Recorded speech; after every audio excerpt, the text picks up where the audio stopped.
Merci à vous. Donc nous sommes partagés, je dirais, le propos. Je vais commencer par vous donner, essayer de vous donner un petit aperçu rapide. Je sais qu'on est minuté, mais on a 25 pages à l'écrit, donc on pourra être plus dissertes toutes les deux à l'écrit. Un petit aperçu de ce que, je dirais, avant le propos d'Elsa, qui sera consacré à un exemple particulier lié à l'édition des sources, ce que le numérique a fait ou continue de faire d'une manière globale à l'école des Chartes par rapport à ce qui constitue l'orientation générale de sa formation et de sa recherche. Alors l'école, comme vous le savez, sans doute va fêter bientôt ses 200 ans, puisqu'elle a été fondée en 1821, dans un contexte qu'il faut peut-être rappeler, qui est, ça me permet de faire la transition avec la communication précédente. Il s'agissait alors, dans le contexte de l'après-révolution française, de former des médiateurs, des personnels scientifiques de haut niveau capables de gérer efficacement les collections de livres et d'archives, fruits des confiscations révolutionnaires, et qui furent alors rassemblés dans les nouvelles bibliothèques et nouveaux services d'archives créés. L'école forme donc, depuis l'origine, par la recherche, à travers des enseignements spécialisés et la rédaction de travaux de recherche, on va le voir, thèse ou mémoire exigeants, obligatoirement fondés sur l'exploitation des sources inédites, un très grand nombre de nos conservateurs du patrimoine spécialité archives, une grande partie du corps des conservateurs, une partie importante du corps des conservateurs des bibliothèques, notamment des bibliothèques patrimoniales, mais pas seulement, et plus spécifiquement aussi des conservateurs du patrimoine des filières dites visuelles, des chercheurs, des enseignants-chercheurs, des chefs de projet également en humanité numérique. Ces spécialistes sont aujourd'hui sollicités pour leur expertise face aux grands enjeux qui sont ceux de la société liés à la révolution numérique. C'est notre sujet, je dirais, global depuis ce matin. Alors, cette expertise des chartistes, confrontée comme les autres à l'une des questions majeures qui est de savoir comment archiver, conserver, assurer la pérennité des données nativement numériques, qui constituent désormais le quotidien de nos structures politiques et administratives, et au-delà l'avenir du patrimoine culturel français, de savoir également comment utiliser le numérique pour valoriser et mieux faire connaître le patrimoine, qu'il soit écrit ou visuel dans toutes ses dimensions. Eh bien, cette expertise, nous essayons de faire en sorte qu'elle vienne non seulement de l'expérience acquise au fur et à mesure des postes et des questionnements qui peuvent se poser chaque jour à tout un chacun, mais également de leur formation à et par la recherche et au numérique, donc au sein même de l'école des Chartes. Alors l'école des Chartes est, comme son nom l'indique, l'établissement qui forme aux sciences de l'écrit, puisque charte, ça veut dire document écrit. Et l'écrit étant aujourd'hui nativement numérique, l'école intègre désormais, ça paraît assez logique, mais c'est relativement récent tout de même, en tout cas au sein des enseignements, les sciences de l'écrit numérique à travers des modules dédiés qui sont par exemple ceux relatifs aux méthodes quantitatives pour l'historien, les méthodes de l'édition numérique, les méthodes de la philologie computationnelle, on en a un peu aussi fait allusion ce matin, la diplomatique numérique, etc. Et il apparaît de plus en plus évident, c'est déjà un petit peu le cas, mais que dans un avenir relativement proche, tous les enseignements de l'école seront désormais adossés au numérique, aussi bien dans les méthodes d'enseignement, donc avec des applications numériques dédiées, on le verra tout à l'heure, qu'à travers les objets d'études, à travers bien sûr des sources numérisées ou des corpus nativement numériques. C'est vraiment cette transformation qui est à l'œuvre aujourd'hui à l'école. Nous avons deux types de parcours à l'école des Chartes. Alors un parcours qui est évidemment très connu puisque c'est le parcours originel, celui des archivistes paléographes, mais également peut-être moins connu, quoique, des parcours master, tous très liés au numérique. Notamment, depuis plus de 12 ans, l'école forme à travers un master intitulé « Technologie numérique appliquée à l'histoire » des chefs de projet spécialisé dans la constitution, l'exploitation et la valorisation de corpus numériques.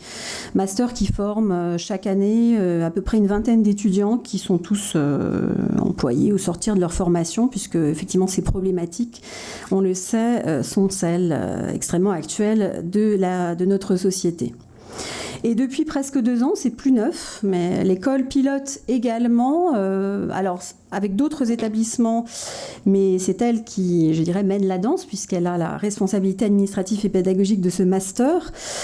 sur la base de l'expérience qui est la sienne, un master intitulé Humanité numérique, donc au sein de Paris Sciences et Lettres, qui est notre regroupement universitaire, qui constitue en quelque sorte le pendant recherche du master technologie numérique appliquée à l'histoire. Son but est de former des docteurs en humanité numérique, qui est une sorte de master, je dirais, double, approfondir une formation disciplinaire initiale, qui peut être celle en philosophie, philologie, histoire, et en plus s'approprier les méthodes du numérique, computationnel ou autres, qui permettront de tirer le meilleur des corpus qui intéressent ces spécialistes. Alors, quels sont les domaines d'enseignement et de recherche traditionnelle de l'école en cours de transformation du fait du numérique? Toutes les sciences de l'érudition qui permettent d'analyser, d'explorer les sources anciennes, principalement textuelles chez nous, dans toutes leurs composantes, sur la forme et le fond, la paléographie, la codicologie, la diplomatique, la philologie, l'archivistique, mais également, dans une moindre mesure, l'histoire du droit, l'histoire du livre. Quelques exemples de modules d'enseignement, donc insérés depuis quelques années, c'est relativement récent, mais désormais au sein du parcours traditionnel des archives paléographes, donc les futurs conservateurs. Le but étant, donc premièrement, de leur donner des outils pour mieux, c'est une utilité immédiate, pour mieux choisir et approfondir leur sujet de thèse, en permettant notamment la publication des thèses d'école des chartes sous format nativement numérique au sortir de la scolarité, voire de leur fournir des modes d'interrogation qui permettront aussi de poser, on va y revenir, de nouveaux types de questionnements sur des objets d'études, je dirais, plus classiques. Et deuxième but, de donner aux futurs chefs d'institutions patrimoniales,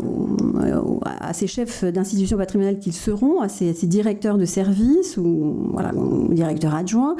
les compétences techniques qui permettront le dialogue avec les chefs de projet numériques quant aux problématiques donc, de web, de données, d'archivage électronique et autres. Quelques intitulés de ces cours, donc module de structuration du texte, données structurées et requêtes, fouilles textuelles et statistiques textuelles, fouilles de données, méthode quantitative pour l'historien. Les cours de programmation informatique, sauf exception, étant réservés aux étudiants des masters technologie numérique et humanité numérique. Alors, quelques mots également de la recherche à l'école, sous l'influence de cette nouvelle problématique qui est celle globale de la révolution numérique. Donc on encourage évidemment à l'école, c'est d'une part la pratique de l'édition électronique, on va y revenir. L'idée c'est vraiment, comme toutes les mémoires et surtout les thèses d'archivistes paléographes comportent une partie, c'est même, je dirais, obligatoire, d'édition de sources, eh bien, on demande à ce que celle-ci soit livrée sous forme électronique, de manière à être accessible. C'est un but que nous avons dans un avenir proche, au sein, automatiquement et nativement, si on peut dire, au sein de la plateforme d'édition de sources en cours de constitution à l'école. Elle existe déjà, mais on veut la généraliser d'une manière totale. Depuis presque 20 ans maintenant, on peut le dire, l'école est également pionnière dans la mise à disposition sur le web de corpus numérisés de ressources électroniques. Et cette plateforme est destinée à terme à abriter non seulement les différents corpus issus de la recherche et de l'enseignement de l'école, comme c'est le cas par exemple pour Adèle, mais aussi toutes les sources inédites publiées par les élèves ainsi que le texte intégral de leur thèse. En matière de recherche, nous avons également donc les mémoires de master du master technologie numérique appliquée à l'histoire, des mémoires plutôt de type professionnel qui portent sur la constitution, la gestion de bases de données, la réalisation d'interfaces web, et pour des projets numériques de diverses institutions patrimoniales au sein desquelles les étudiants réalisent leur stage. Et il faut terminer sur les thèses de doctorat en humanité numérique, l'école délivrant le doctorat depuis une date relativement récente, puisqu'il s'agit de 2010, mais également c'est des disciplines traditionnelles qui sont les siennes, mais également dans les domaines numériques suivants: analyse quantitative en histoire, édition numérique de sources anciennes, philologie computationnelle. Nous avons en cours une très belle thèse sur la disparition lexicale à partir de corpus médiévaux. Alors, je terminerai sur le fait que, ça nous fournit le lien avec le propos qu'Elsa va pouvoir vous tenir dans quelques minutes, le fait qu'il est connu que la grande spécialité de l'école des Chartes, c'est la connaissance donc fine des sources anciennes et leur valorisation, l'établissement se voulant à la pointe des techniques de l'édition, et notamment l'édition numérique, à la fois comme vecteur de connaissances et comme facteur de nouvelles interrogations et de problématiques, avec des éditions enrichies de nouvelles interrogations. Le but est pas seulement de donner à voir ces sources sous une forme numérisée et donc plus facilement accessible, ce qui constitue, on le sait tout de même, on en parle depuis ce matin, un progrès très, très considérable. Et c'est vrai que pour des jeunes générations, ça paraît évident, mais c'est relativement récent tout ça. Mais d'aller beaucoup plus loin dans l'analyse des documents, en profitant de tout le potentiel généré par l'intelligence artificielle sur la base des techniques de reconnaissance de caractère, de forme,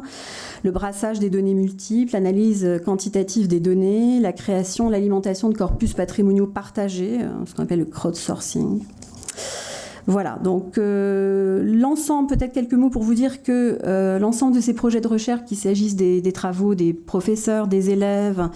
des instituts rattachés à l'école et de certains services de l'école, à savoir la bibliothèque notamment, sont coordonnés par une mission des projets numériques à l'école des Chartes qui date de 2016-2017, qui a pour but justement de réfléchir de manière globale avec des standards uniformisés à l'échelle de l'établissement sur ces domaines-là. Et voilà, donc on va passer sans plus tarder un exemple concret à travers Adèle. Je te passe la parole. Je te remercie.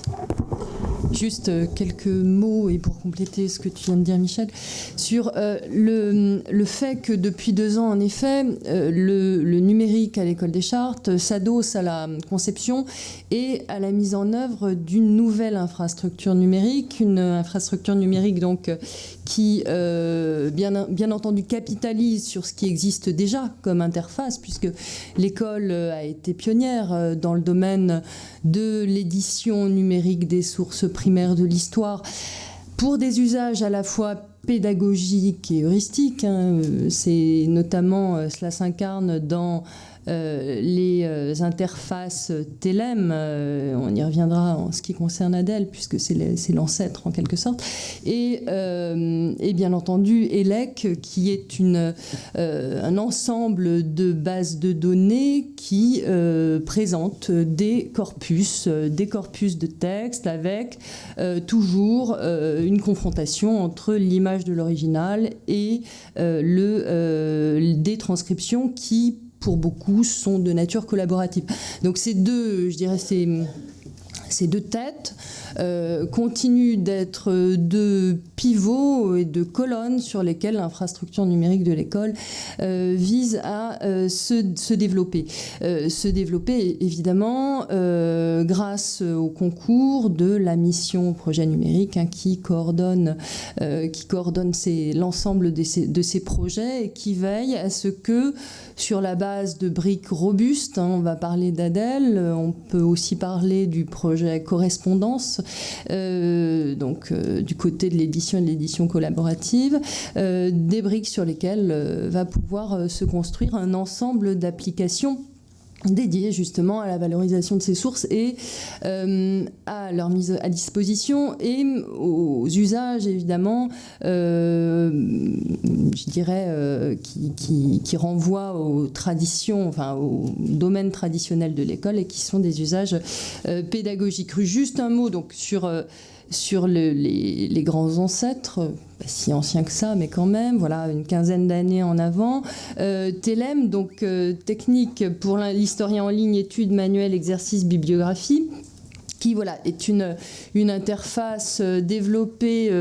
dans la droite ligne des enseignements de paléographie et de diplomatique de l'École des Chartes, qui propose une série d'interfaces pédagogiques, des présentations interactives de documents numérisés qui sont pour la plupart issus des collections de facsimilés de l'École nationale des chartes, des facsimilés sur lesquels, pour les très anciens comme moi, nous avons travaillé lors de nos séances de paléographie durant la scolarité à l'École des chartes. Et c'est sur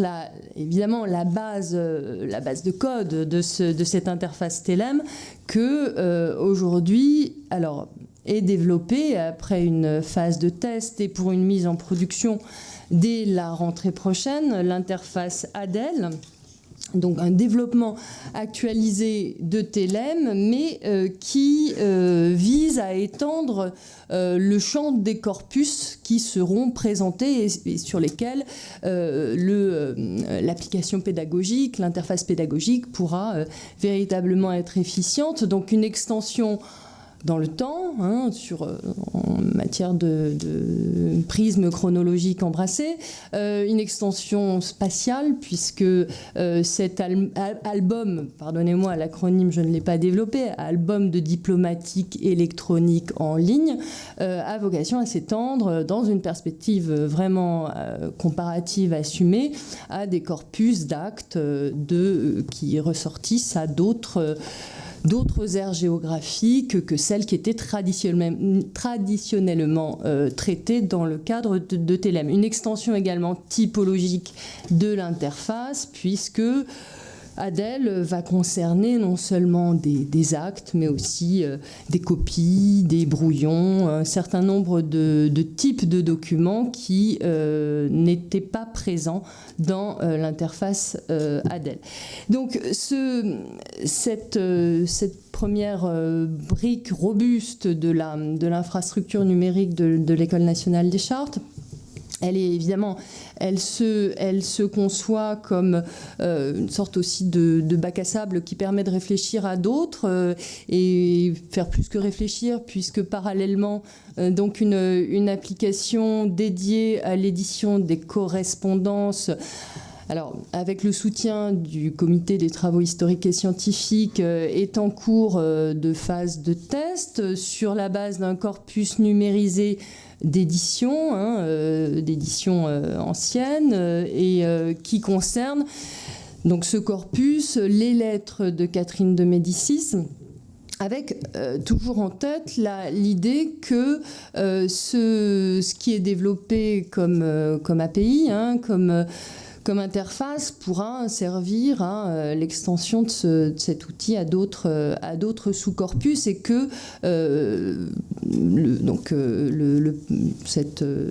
cette application lettre pourra éventuellement se développer sous la forme d'un portail avec une gestion de droit qu'il convient encore de réfléchir, et qui pourra accueillir un certain nombre d'éditions collaboratives, donc conçu initialement sur la base de textes numérisés, mais qui, à terme, pourra remplacer, par une sorte de processus de substitution, l'image des textes de l'édition numérisée par le recours aux originaux. Donc, vous voyez toujours des projets qui sont in progress, qui ont vocation à assurer à l'interface une forme de souplesse pour adjoindre aux documents numérisés des compléments, voire des témoins qui, dans la construction textuelle, viennent se substituer aux témoins originellement donc convoqués. Alors, je passe un peu vite sur ce panorama, hein. Ça c'est l'actualité donc du numérique à l'école. Juste de manière conclusive, on peut, je finirai là-dessus, on peut se demander si, dans quelle mesure, et c'était finalement la question du titre, la question qui était sans point d'interrogation, mais qui était quand même une question, qu'est-ce que le numérique fait à l'édition des sources ? Si justement ces éditions qui sont fondées sur la convocation d'un témoin ou de multi-témoins qui font l'objet d'autant de recensions, si justement cette édition nativement électronique n'est pas en train de bouleverser un peu les usages anecdotiques qui sont ceux de la philologie française, et en effet on s'aperçoit que donc quand on a affaire à des textes, ce qui n'est pas forcément le cas des actes, mais qui est le cas beaucoup plus sûrement des textes de nature plus littéraire, hein, qui sont d'ores et déjà traités par l'interface TELEM. Donc en matière d'édition de textes manuscrits à témoins multiples, dans quelle mesure cette édition électronique ne met pas un peu à mal justement cette tradition de l'édition qui, moyennant l'étude et la recension des variantes à l'intérieur d'un corpus de témoins, va privilégier, et ça c'est l'éditeur qui a la haute main sur ce travail-là, va privilégier des leçons et va finalement aboutir à la conception d'une fiction textuelle qui effectivement s'adosse à un certain nombre de critères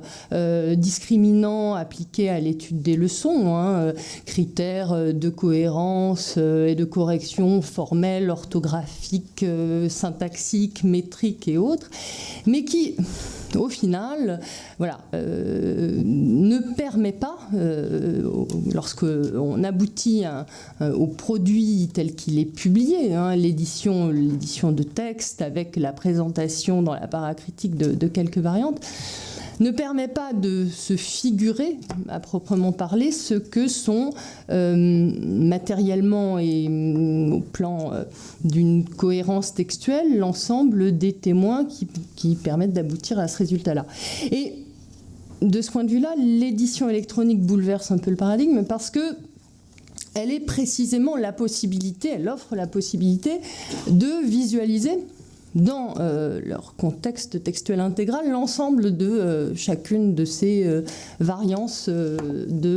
et chacun en fait de ces documents dont l'éditeur part pour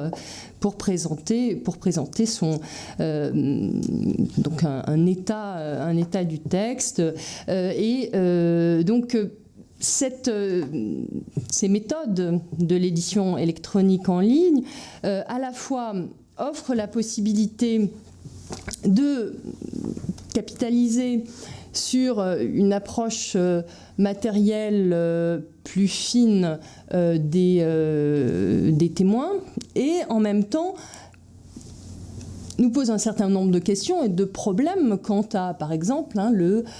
qu'est-ce qu'on cite quand on va se référer à un texte, quelle leçon est-ce que la citation va convoquer,